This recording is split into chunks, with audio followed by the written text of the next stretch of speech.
Growers of Victoria. We are on the eve of freedom, as it were. It looks like things are going to start opening up a little bit for us. Obviously, it's been a fairly hectic start to spring for most of our industry, regardless of the lockdown. So I can only imagine what's going to happen once the floodgates open. It could be we could set all sorts of records. Even if we've been setting records already, I think we're going to absolutely shatter that mark. So obviously a very important part of our industry are the plastic pots that we grow our plants in. Really, when you think about it, it's quite pivotal to what we do. And so there's some exciting developments around that. And that's why we've come together to discuss those today. And that'll also then lead into some discussions around just waste in general in our industry and some other things as well. So to help us go through all of this, we've got Matthew Mills, who's the National Sales and Marketing Manager for Garden City Plastics. Welcome to you, Matthew. Thank you very much. Nice to be here. No, thank you for coming along. So I guess to jump straight into what you're doing down there at GCP, mm-hmm. The name Recycled Colour kind of sensibly tells us a fair bit about what it is, but can you just give us a quick rundown on these new developments of the recycled pots, or the recycled pots made of recycled plastic, I should specify. There you go, you're on it. Sure, it's nice. Actually, we've been waiting for today to make a bit more of a formal presentation of what we've been working on in the background. So Recycled Colour is a new brand name that we've adopted for a process of using a new product called post-consumer recycled colour. So basically, the pots that we make from polyprop that we've always made are essentially the same. We're using recycled material. In the past, we've used black recycled material, which has normally been post-industrial recycled material. And what we're now able to do is start using domestic curbside collected waste. And because that's collected and is typically made from food containers and other things, there's a much higher degree of colour stability, which means then that we can have that material sorted and we can add a pigment to it like we have always done with virgin material. So this product will end up making pots that look for all the world like any of the virgin pots we've made. But it'll be 100% recycled material from households in Australia. Okay, good start. I like it. I'm already liking the sound of it. So to give us a background, I suppose, on what we're already using, so the polyprop pots that are in existence, yep. Is there an element of recycled material in those already? Have we been using a partial, is there a ratio of recycled material already in those pots? Yeah, so yes and no. If you're using a black pot, typically from us, it's 100% recycled material. Yep. If you're using a coloured pot, up to now, you're using 100% virgin material. Okay, so all right, curbside waste. Obviously, there's been a fair bit going on with that in the last couple of years. Mm-hmm. A friend of mine has been working pretty closely with that process. I've sort of been kept in the loop a little bit about that, and I've heard some just horror stories about how how us as residents in all the numerous councils that were being offered these curbside waste options. Some of the things that the consumer, or I suppose not consumer, just us as residents had no idea what we were putting in and how we were putting it in. So there's a massive job in sorting that. So now that seems to have, but there's a little bit more education and things like that. Has that now got it to a point where it's clean enough or stable enough where you've been able to use this, or is it more the technology's caught up that you can use it? Yeah, it's kind of a combination of those things, but very importantly, it improves all the time because of those educative steps. And working up close to this, we wouldn't see, and your friend wouldn't either, see that there's very much benefit in putting levies and charges on users of plastic, for example, or tracking where plastic goes so that you can put it in a report. What's important is talking to the user of that material, whether they're in their business space or their home space, and saying, well, if you've got a concern about this, the responsibility you carry as a consumer is X, Y, or Z. And here are some simple and easy to follow steps that will enable you to be a part of the solution. Yep. And so then more broadly, getting to your point, Heath, curbside recycle has always been a jumble of lots of things. And I think consumers are getting better at understanding how to separate and sort their waste. But polyprop, which is what we mold in, is one of the most recyclable products. And it's really universally accepted as a very, very recyclable product. Here's the point though. While it's accepted as a very recyclable product, it's also accepted that because of the way it's been returned, it's a much better product to just use in bulk waste plastics. So it's been taken and put into landfill, or you can see that the birds like our program. It's been taken and put into landfill, or it's been taken and put into road base and all sorts of things with other mixed plastics. So essentially a great opportunity, acknowledged but lost, if that makes sense. Yes. So we're getting to a point now where more and more containers for food, especially, are polyprop, and more of those are being collected because they're not black. So a couple of years ago, you'll probably remember a lot of the meat trays that we were buying were black because it showed the color of the meat off. And we've made these consumer and retail display choices for decades, but we have to think a little bit differently now. So when you go to Coles or Woolworths, you'll see that a lot of those containers are now clear, or they're white or purple. And the reason for that is that black polyprop doesn't show up on a material recycling facility camera. It looks like a hole because the light doesn't bounce back from that carbonized black.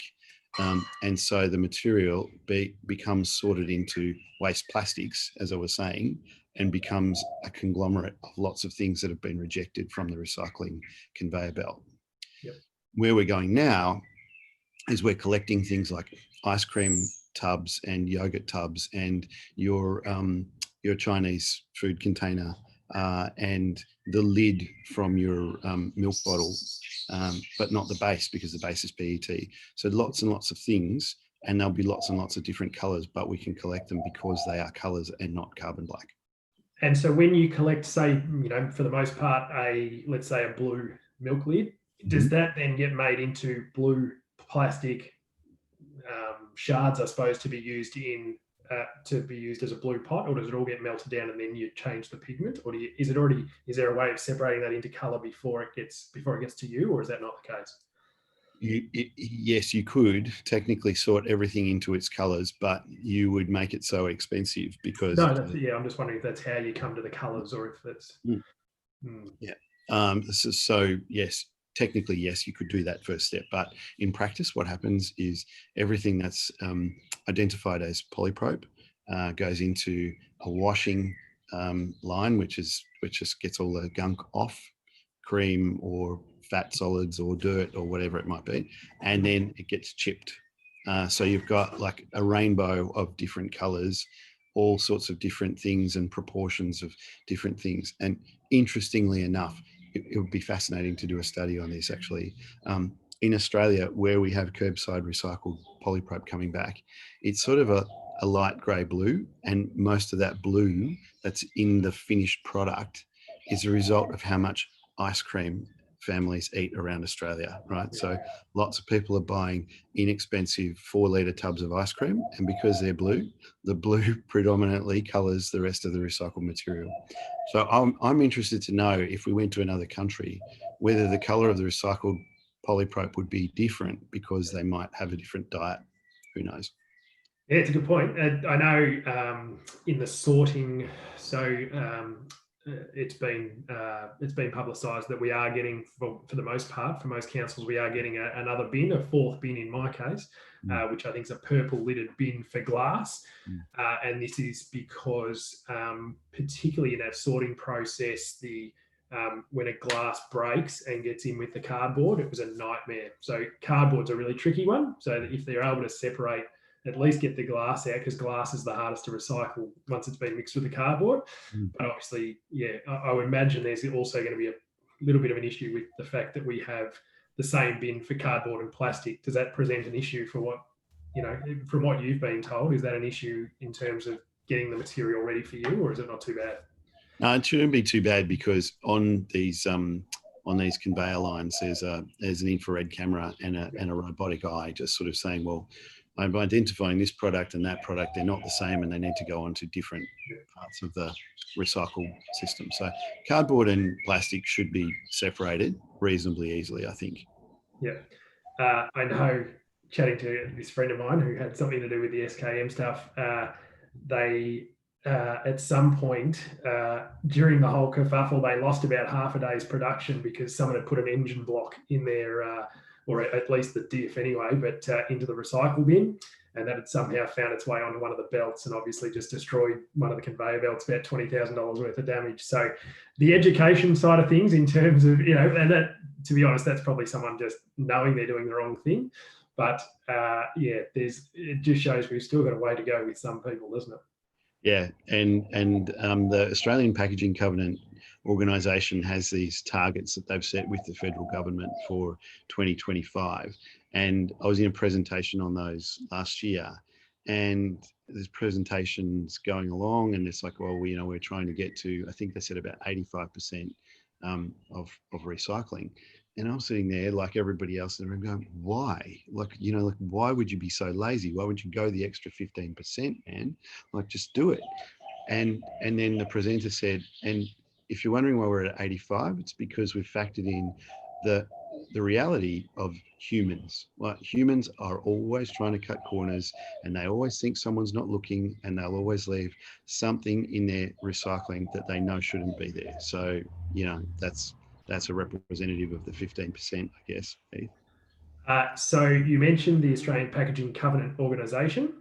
I want to touch spend a bit of time talking about that, because we have had an event where a Tree and Shrubby event maybe 18 months ago or so, where someone from APCO came and spoke to us, but it's worth touching on.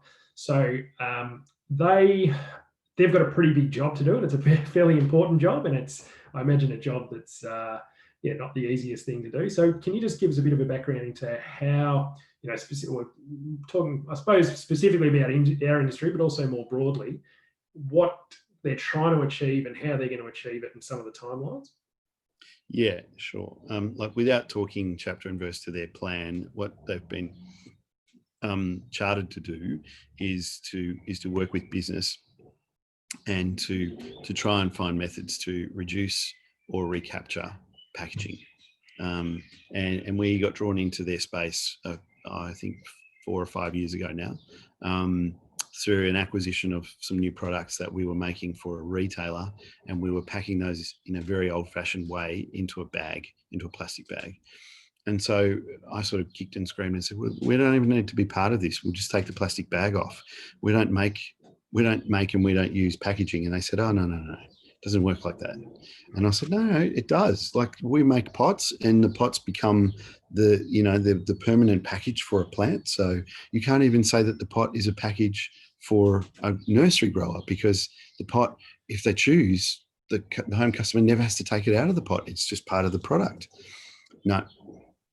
So I guess we've all been drawn into this space where APCO is saying, well, how do we make sensible choices and bring industries together so that we can handle packaging better than sending it to landfill?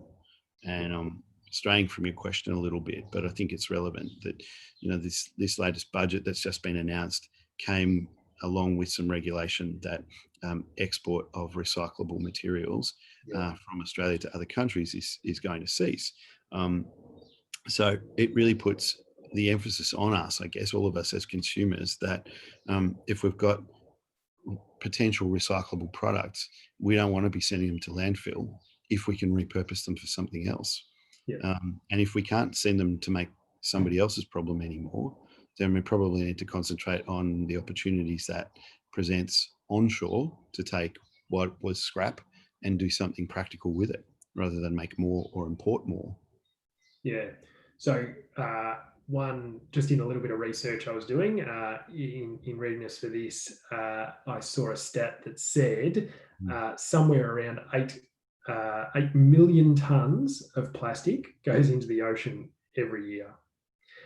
So that gives you an idea that maybe I've heard the same stat with different years attached, whether it's now or in 2050, but they said there either is already or there will be very soon more pieces of plastic in the ocean than fish. So there's obviously a great need to deal with waste a bit better than we are now. And I think we are it feels like we're kind of on the right track. We've had War on Waste, which was a successful show on the ABC, trying to educate people on better ways of doing this stuff. And the reason that's important, I guess, is what you're saying, where for you to be able to use the product, it needs to be affordable. It needs to be, which means it needs to be able to be sorted reasonably easily and cheaply and quickly and all the rest of it. But one thing that I know is a bit of a challenge, and I know even at AGS, I've done a bit of work into looking at how we can improve our packaging. We obviously, most of what we do is bulk, but we also sell things in plastic bags. And it is a little bit of a challenge. And even when we look at recycling certain things like the bulk of bags, no worries to recycle these bags, but you need someone to use it on the other end. Yep. And at least what you're talking about is a really good way of taking these products, turning them into something that's actually going to be used. And I imagine once it's been used, can be recycled again. Is that correct? Yeah. So polyprop is eminently recyclable. And if you run the machinery that you're using to produce it at the right temperatures and speeds. So basically, if you're respectful of the material, like a carpenter would be with a good piece of wood, you can recycle polyprop over and over again. If you treat it poorly, it will react badly. But if you treat it sensibly, because you're running a good commercial operation to recycle things, then you can remake the same pot over and over again, and you don't lose very much, if any, of the original structure. So you've still got all of the content of the first pot in the second pot and the fifth pot and the 15th pot. So yeah, it's really recyclable. And you mentioned in your opening talking about some of the things that we need to be aware of or concentrate more of in our industry. And I've actually been delighted to discover the last 12 months that little do we know that the nursery industry quietly goes about being a leader in this kind of space every day, and we have been for decades. And it's a testament to us and to the members of the industry across the country that the only thing we seem to want to talk about is how we don't do enough and we need to do better. But sometimes it's worth us taking a breath and saying, well, actually, if we look in the rear vision mirror at ourselves compared to a lot of other industries, we are the example. Last year, Garden City, on behalf of of growers around the country, used somewhere close to 10 million kilos of recycled polyprop in our Melbourne factory, and we're just one manufacturer. There are a number of manufacturers. So across the continent, the industry probably, I don't know, we're probably responsible for up to 15 million kilos of recycled polyprop that did not go to landfill. And if we ever lose sight of that and decide that we want to use a different product, or that we're embarrassed as people that we have invented this thing called plastic, well, then we're just going to have to put it in the ground and go on with some other non-sustainable or finite resource. But the plastic will still be here.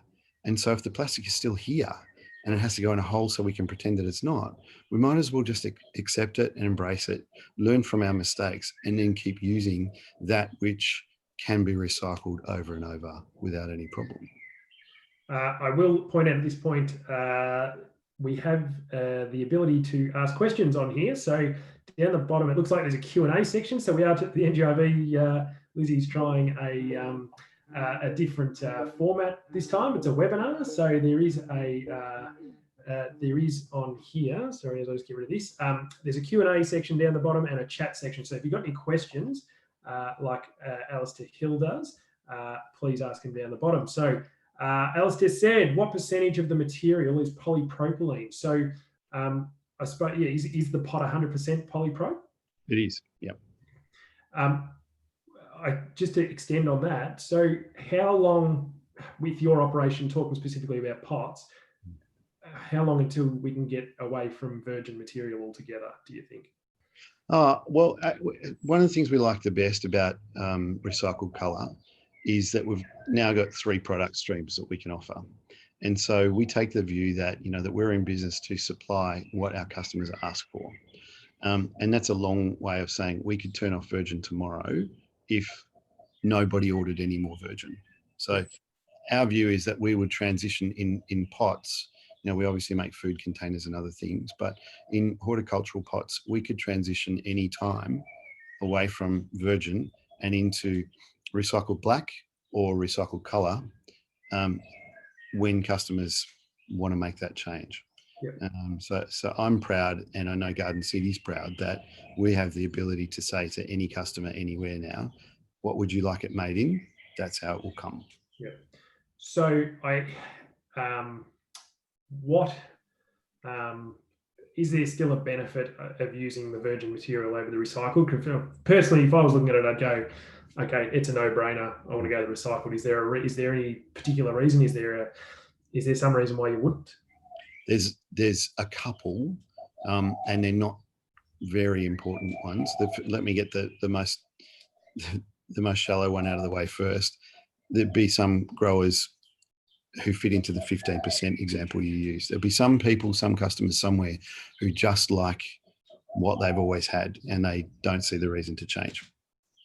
That's one thing. The only other thing is that virgin colours are every spectrum in the rainbow, right? So as I said before, when you start with a recycled polyprop and it's already got that blue tint to it, it's kind of pulling you to one end of the colour spectrum. So what we've done with recycled colour, and I can show you this on our new website in a minute, is we've chosen 10 basic colours, and all of them have a darker end to the spectrum. If there's any drawback, and again, it's a shallow one, Heath, it's that I can't make a recycled white or a lemon yellow or watermelon pink, but I can do burgundy, I can do jade green, I can do a really awful baby poo mustard yellow. I can do a spectrum of colours. I can do some really nice blues, but it's not much of a drawback. In fact, the other thing to mention is that, and getting back to the question that Alistair asked, it is 100% polyprop. It's the best way of saying it, but in every pot we put some colour in. So if you wanted to, you could be very specific and say that in a virgin pot you have 98% polyprop and 2% master batch colorant. That's to make it stable in the sun and make the colour consistent. Now in a recycled polyprop colour pot, the add rate is a bit higher because we've got to get any inconsistencies from that recycling out. Yep. So we put a 5% add rate. Okay. Yep. And the unintended consequence of that, which is actually a benefit for the industry, is that the virgin pot, being a 2% add rate, allows much greater light permeation around the roots than the recycled colour pot, which with a 5% add rate makes almost no light permeation possible, so that the roots in the pots for the first time will be growing in the dark proper, as they should if you have a coloured pot. Gotcha. Yeah. So it's interesting. I mean, it's sometimes with these things, it just takes time, doesn't it? It's like you see these things, it's just a no-brainer. But also, as you say, with the expectations, I suppose, nurseries are the middleman between yourselves and the consumer. And like you were saying with the meat trays, there was an expectation that meat trays looked a certain way. Yep. We had to transition them to something else because it just didn't work for the process. And I suppose much like this, if we say, okay, yes, we may be used to having white or bright yellow or bright pink pots, and they work from a marketing point of view. But I suppose there's a greater awareness in the marketplace that we just don't always get what we want if we want to do the right thing. And that it's a pretty small trade-off to say, well, let's, in order to do the right thing, it just means you won't have a stark white pot. So, it's just, sometimes it's just allowing the market to, leading a horse to water, as it were. This is probably a good chance to lead into, if you want to just share your screen and give us a quick look at the website, so we can have an idea of the colours. Let me first start here. So can you see that screen? Bear with me one moment. Yes, correct. Right. Okay, so this is the sustainability screen on our Garden City site, which I'm just going to flick through very quickly. This site isn't visible yet because we're drafting a new Garden City web page at the moment, but these are the 6 areas that we'd like to highlight as a business that we're working on in sustainability.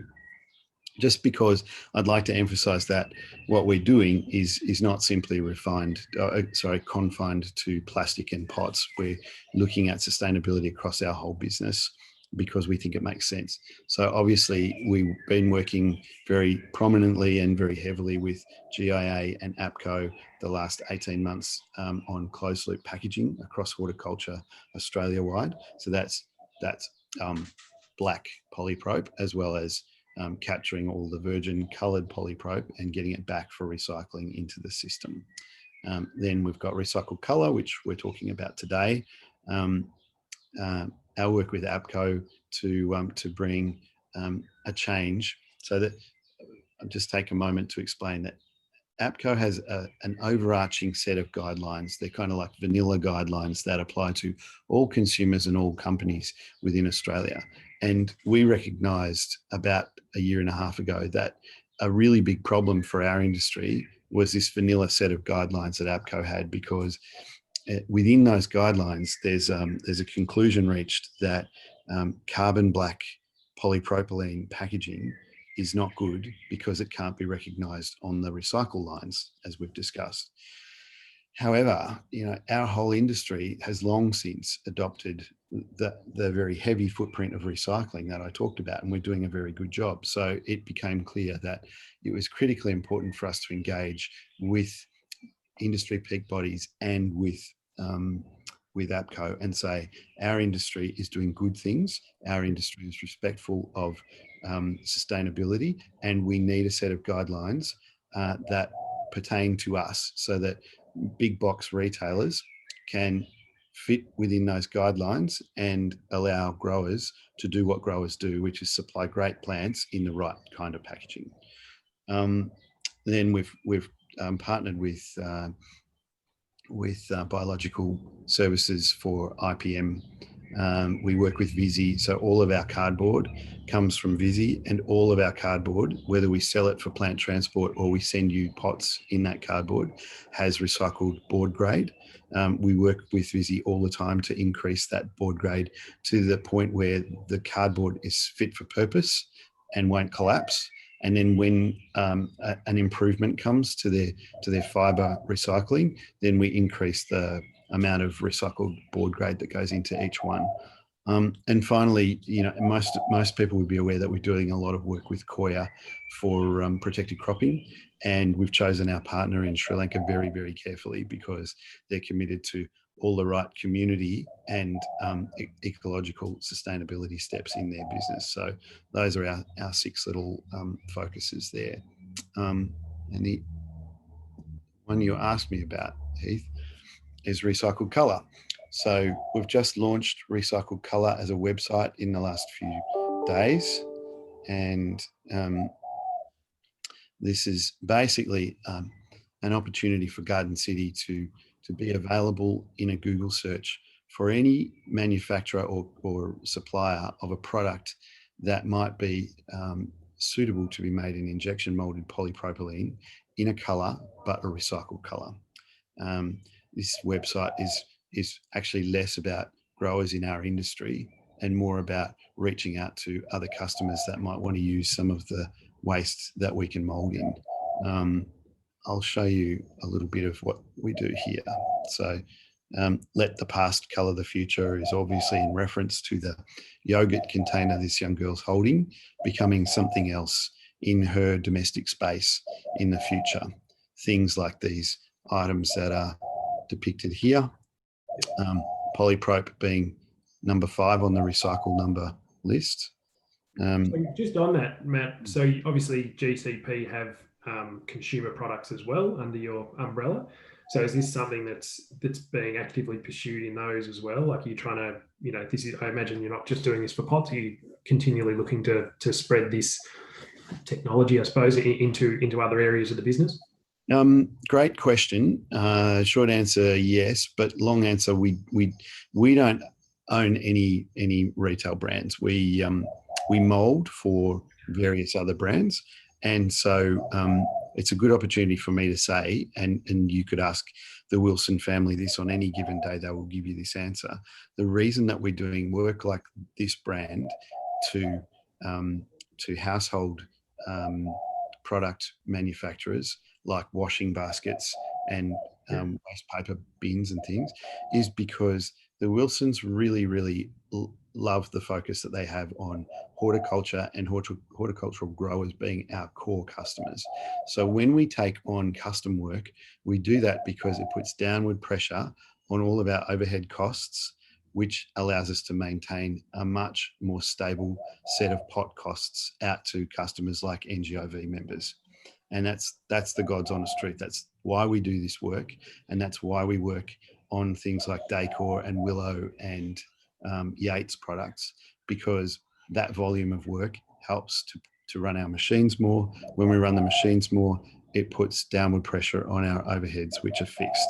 So a bit of a cheap shot from me to jump in there, Heath, but no, absolutely. Sorry, keep going, showing us through. Okay, so this is probably best shown by showing you the colours. So as I said before, we have 10 colours that we've selected, and this is them in a fan here. I'll show you down below. These 10 colours are the colours we're taking to horticulture and to the broader market as our standard range of injection moldable recycled polyprop. And you can see there's a couple of nice blues, there's some grey, there's terracotta colours, a dark red, as I mentioned, a yellow and a green. And of course we've tacked on our perennial friend black as the 11th, although the source of that material is not generally going to be post-consumer, it'll be post-industrial, as I said. I'm just going to chew through some of the questions here have been sort of answered. So will you have the same range of colours available? So hopefully that one's answered there. The other one here, I should say, Robert Chin's having some troubles with some issues with the sound. We are recording these, so Chinny, if you do want to get in touch with Lizzie, she'll be able to provide you with the recording, so you can have a look later on if that's still an issue. So the other one here, is there a recycling solution for polystyrene plastics, especially trays? I know it's probably not directly relevant to what you do, but you seem to be quite au fait with the APCO the APCO regulations and how they're doing things. So styrene is a challenge. It's less desired. It holds less value in a recycle sense, and it's problematic for us in horticulture, and cell trays is the perfect example, and to some degree punnets. Polystyrene is something that would be good, I think, just personally, for us to find solutions to in the future. And at GCP, we are working hard to solve that one and start doing some tray molding and other things. We've long since done vacuum molding of trays, but we'd like to transition our material over to polyprop as well, so that we're still using the same base material, and we know that it can be easily captured and brought back into the feed stream. Yeah.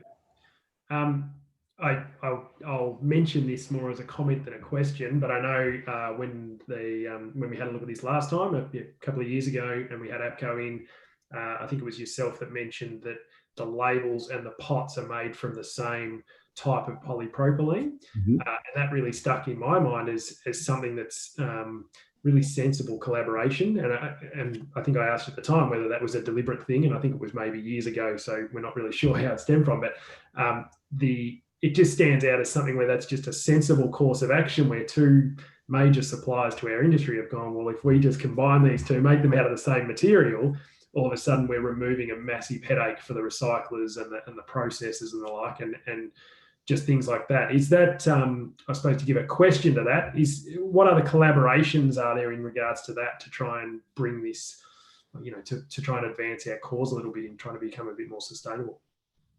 Okay, so great question. Yeah, so across our industry here in Australia, we have label makers and we have pot makers, and broadly everybody's working in polyprop deliberately, as you said. A decision taken long ago for really sensible reasons, and that was because why wouldn't you reclaim that material if you could? And if there were things like tag lock or label lock, and you wanted to not have to separate the plastics, well, just make them out of the same thing. So yeah, broadly, there's lots of collaboration like that on stakes, on labels, on pro clips, on pots. Those are all things that are molded from the same base material.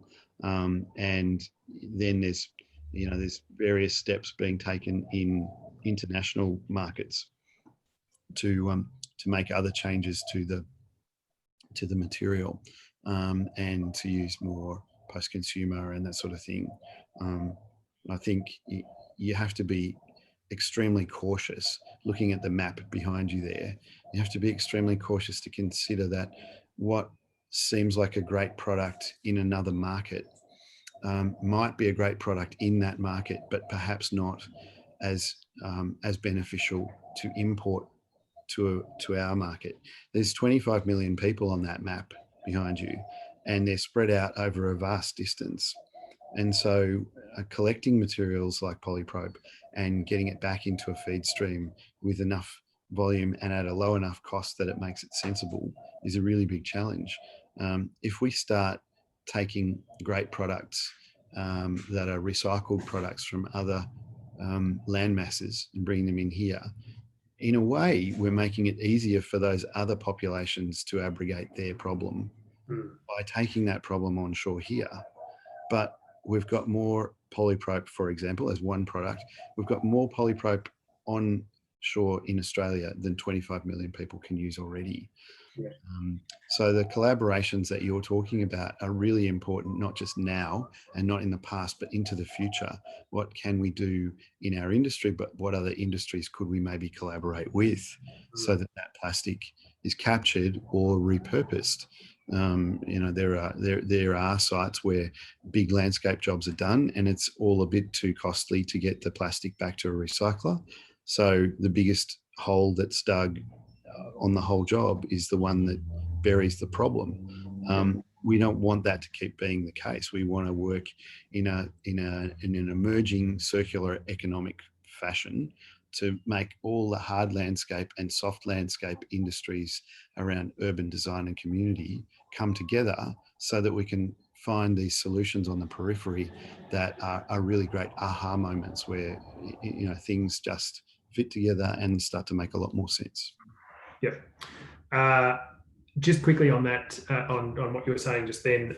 So again, just when I was looking up some statistics and the like, that in the next 20 years, the world, so globally, we're likely to double our production of plastic, which was kind of staggering to me. Like, that just seems crazy. And then they said by 2050, so only 10 years further, it'll quadruple from where it is now. So I suppose, and again, this is, that was off a Victorian government study, but whether or not we actually achieve that if things like what you're saying are accelerated. But I suppose if that is the case, you'll have no shortage of material to to be able to recycle and turn into this. So it's maybe up to the nurseries among us to put down some more plants to try and use it all up. But that's a staggering stat.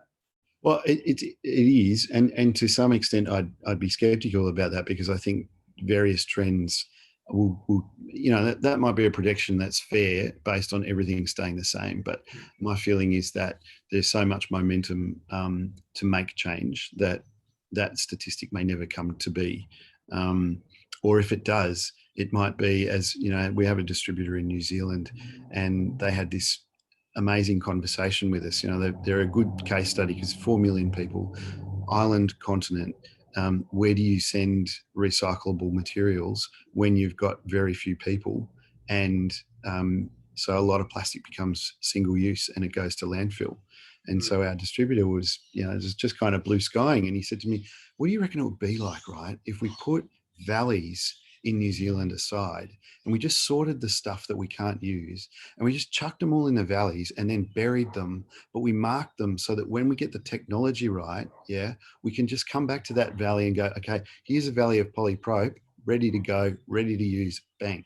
So if you go back to your point, Heath, it would be fascinating, wouldn't it, to be able to say, all right, plastic manufacturing is increasing, but it's all increasing based on reclaiming or reconstituting plastic, which before was landfill. Yeah, exactly. So I've got a question here from Bree Claffey, sorry. Will there be potential to work with GCP on custom colours within the limits of the darker pigment range you mentioned, of course? So is there, so I suppose by that, is there, are you locked in at those colours, or is there an opportunity to kind of blend a couple and come up with a custom colour?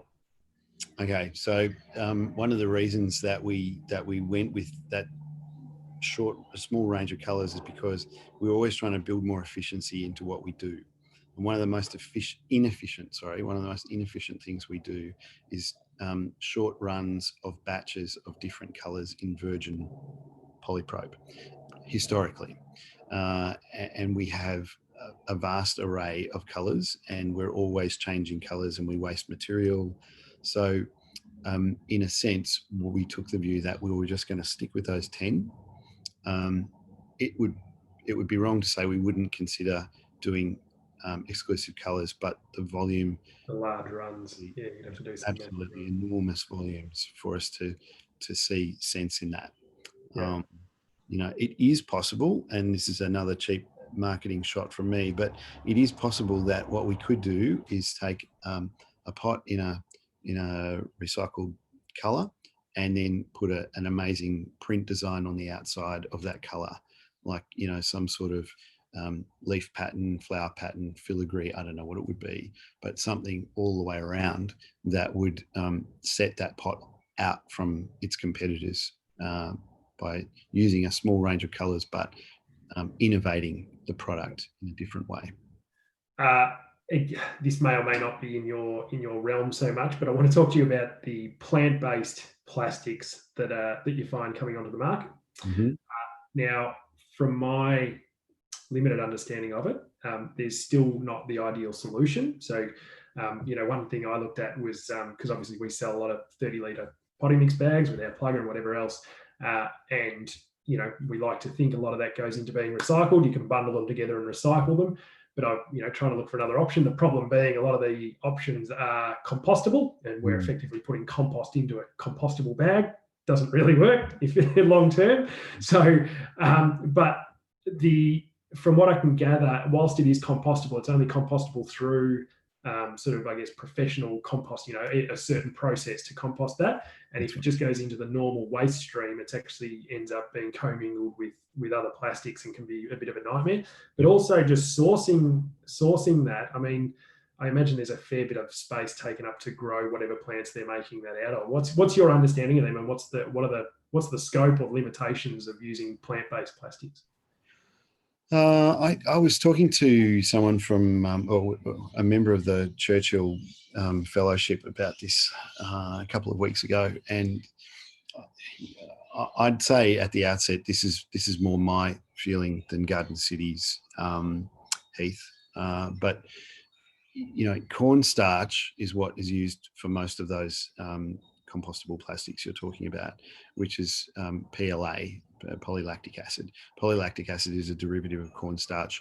I think you have to ask yourself serious questions about whether growing a food crop and taking that potential food from an overburdened population globally is sensible. Second one you'd have to ask yourself is using finite resources like the nitrogen, potassium and phosphorus that go into NPKs to produce that crop so that you could turn it into a plastic is questionable as well. And then on top of those questions, there's a moral issue about, as you say, those things are compostable, but not compostable in my backyard. They're compostable in an industrial composting facility. There are not that many of those. And if we talk about biodegradable versus compostable, I've said to many people in the industry, the word biodegrade means biological degradation. Degradation doesn't mean something disappears. It means it gets smaller or degrades into different fragments. So the reason we have microplastics in our oceans and in our feed streams, and by the way, there's a theory that we each ate a credit card's worth of microplastics last week. The reason that is a problem is because we're misusing products and convincing ourselves that words like biodegradable mean something good. If I take a plate and throw it on the floor, I've biodegraded it because I'm biological and the plate is now degraded. But there's still the same amount of plate there that there was before I threw it at the floor. It just means instead of a whale eating it, it's a small fish eating it. So yeah. And where does the small fish end up in the end? Yeah, that's right. Yeah, it's tricky. So let's look. I like looking in the future. I like looking a long way down the track. Before you go on, just make one other point. This Churchill fellow that I was speaking to, she's done a lot of research in horticultural plastics use and other things, and we were talking about polylactic acids, and she actually said something really interesting. She said, "I do think that cornstarch derivatives have a place in retail and in packaging, and it's very specific." And I said, "Well, where?" Because I don't tend to share that. She said, "I think it only has a place in the adhesives that you might make for the back of barcode labels and other things, because you know that it will degrade and become, broken down. But other than that, it seems a wasteful product." Yeah. Okay. So looking a long way into the future. As I said, it looks like we're going to have a fair bit of recycled material to get through. But what do you, in particular for pots, what do you see the future of pots? The convenience and the lightweight factor of plastic means that we'll, for the foreseeable future, be using them. Like, can you see any other technologies coming into that space?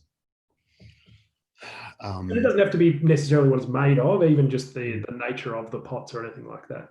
So I've kind of got a side answer to your question, and I'll try and get back to the specifics. But what I am excited about in the immediate future is the fact that GIA has decided this calendar year to partner really heavily with APCO on a submission to the federal government for funding to actually do a proper pilot project, which will become a formative project, hopefully nationwide, to provide recycling facilities or recycling drop-off points for all the plastic that we use in our industry. And in fact, it put in the right context, it should become a vehicle through which home consumers could bring their ice cream containers or whatever else is polyprop down to those places and join in, so that the future of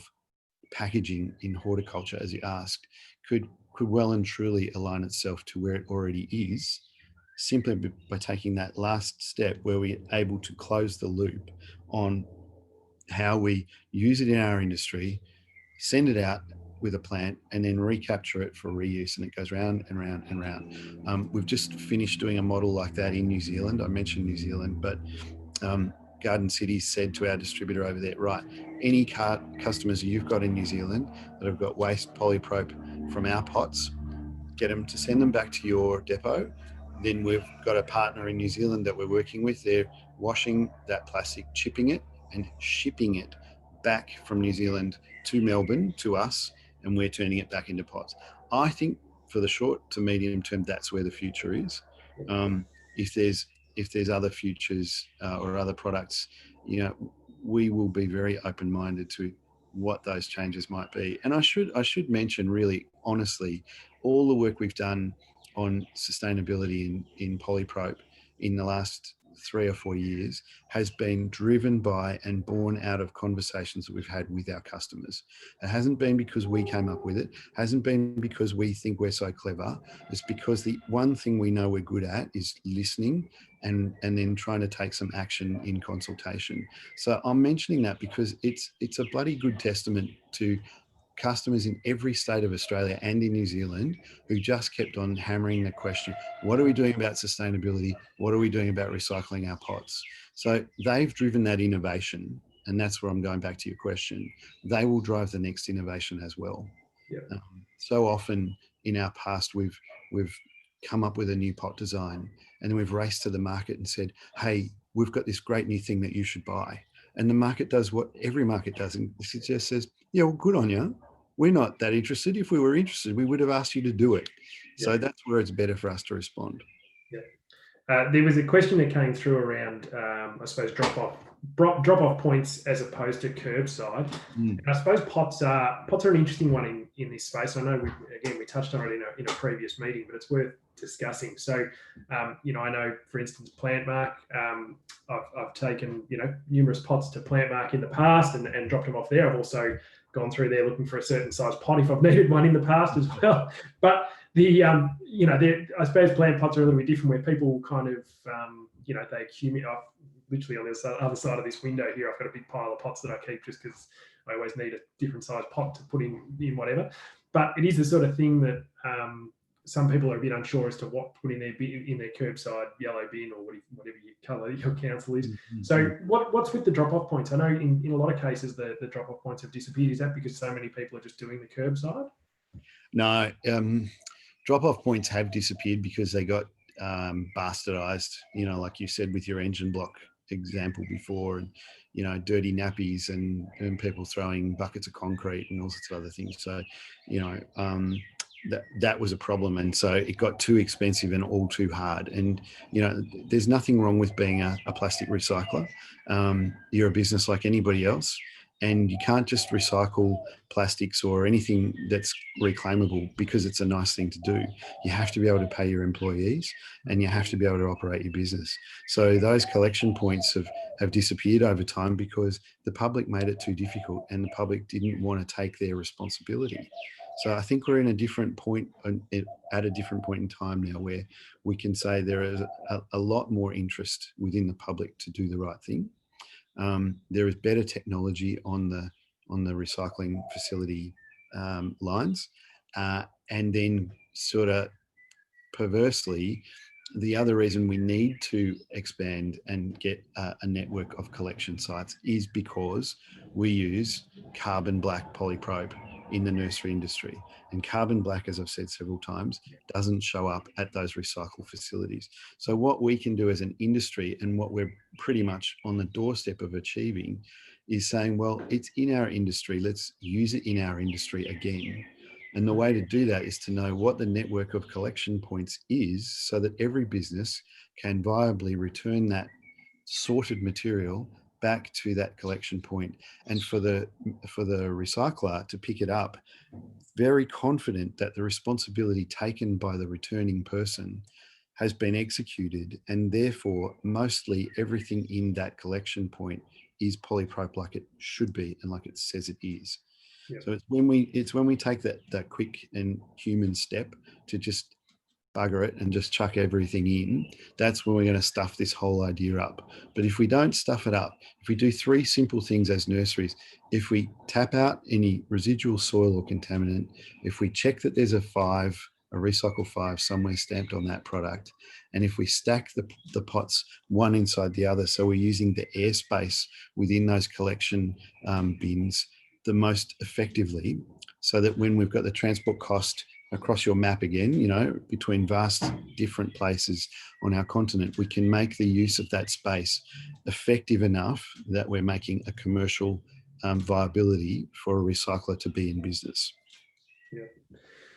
Yeah, it's interesting. I know, you know, I remember as a kid, we had the sorting, you know, like the space behind the scout hall. I used to work there occasionally, you know, sorting out, the people would go there and drop off their cans and their bottles, and they separate it into all the different bins. And it just seems in the last, I suppose, what's that, you know, 25 years, we've just had everything done for us. And now it's a really hard job to kind of reverse that trend. We're so used to just putting it all in the one bin. You know, even when we first got a recycle bin, there were two halves to it.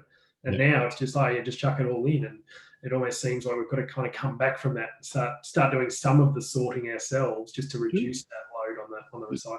Yeah, because your cream lid is not the same plastic as your cream bottle. Yeah. And, you know, when you're finished with your Mount Franklin water, if you screw the bottle down tight and put the lid on, it takes up way less space, but it's actually cross-contaminated.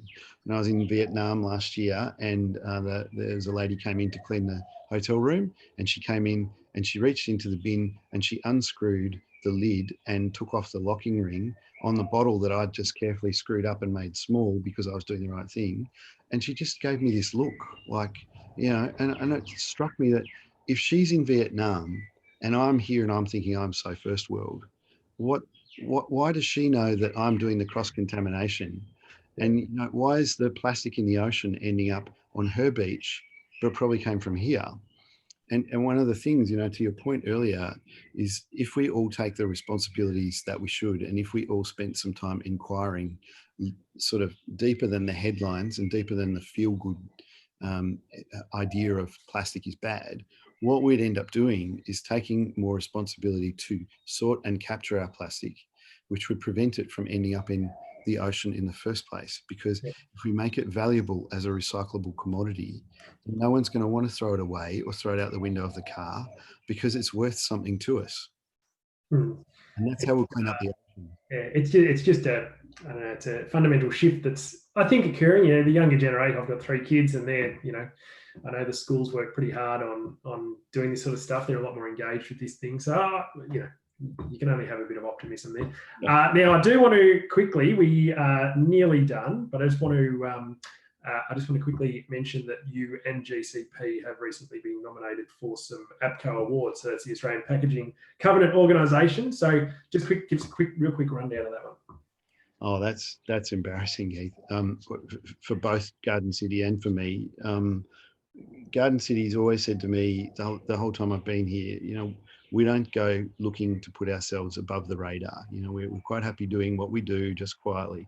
But so it's been very nice that APCO have got their annual awards coming up next month, and they've written to myself first and then Garden City as a collective, and said that this year Garden City is a finalist, or it's been nominated as a finalist for the Agriculture and Nursery Sustainability Award, which is, I guess, a nod to some of the things that we've been busy doing in answer to customers. And then it's been my privilege to spearhead that work. We've got a very flat structure, so lots of people behind the scenes have done terrific things to make suggestions, and it's just been me, like today, that's been the mouthpiece, but didn't mean that I did anything special myself. So I've been nominated as a finalist for the 2020 Sustainability Hero Award, which I didn't even know existed before a week. Not all superheroes wear capes, man. I look terrible in a cape, so. We're gonna shut off really quickly, but I tell you what's been really refreshing about this chat is that we've hardly mentioned COVID at all, and the last probably 3 or 4 of these have been like 50% around COVID. But it would be remiss of us not to at least have a bit of an industry update or a bit of a projection based on what you think. Obviously, it's a really, you know, we're about to have a fundamental change in Melbourne in particular. But just based on what you've heard or what you're experiencing around the traps, what do you see for the next 6 months just for the industry more broadly? Well, we've had a tremendous amount of support from the industry this year, and patience, where we've had to take things carefully and make sure our production wasn't affected. Happily, we've been very careful, and we haven't had any major interruption to production at all. But we still can't keep up. So in a 6-month looking way, I feel there's a lot of good coming. I know that we all did record business March, April this year, so I feel like I want to get some runs on the board before I get to March, April next year, because I don't think we'll ever see those kinds of numbers and expectation again. But I don't think there's anything but solid expectations coming. People are doing home improvements. People in everyone's neighbourhood who've never done home improvements before. They can't go anywhere else. And even when Victoria is released, we're not going to be having an international holiday very soon. So, why not beautify your house? Why not make it a great space for Christmas and Easter? So I think it's a good outlook. Yep. No, I agree. Yep. It's, I think we're really fortunate. We've mentioned this. We're really fortunate to be in an industry that has thrived, not just kind of maintain the status quo, but really thrive through this period. So we're going to wrap it up there. So Matt, thank you very much for joining us. It was a really good, and then obviously thank you to GCP, who are a massive supporter of the NGIV, and it's good to be able to, obviously, as I said, it's really pivotal to what this industry is about. Is and certainly from my point of view, I wouldn't sell much potting mix if there was nothing to put it in. So it's a good symbiotic relationship. But so to thank you, Matt, and thank you to everyone for joining in.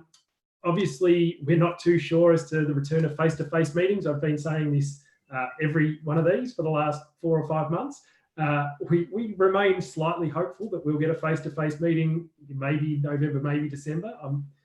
I don't know. We'll see what our friend Daniel says on the weekend, but we can only hope that we'll get some sort of face-to-face. It'll be pretty informal and maybe just a catch-up, but otherwise we'll continue to do things like this so we can remain in contact. But thanks everyone for joining in. Thank you again, Matt, and we'll speak to you in the very near future. Thanks, Heath. Thanks, everyone. Thanks Bye. for that.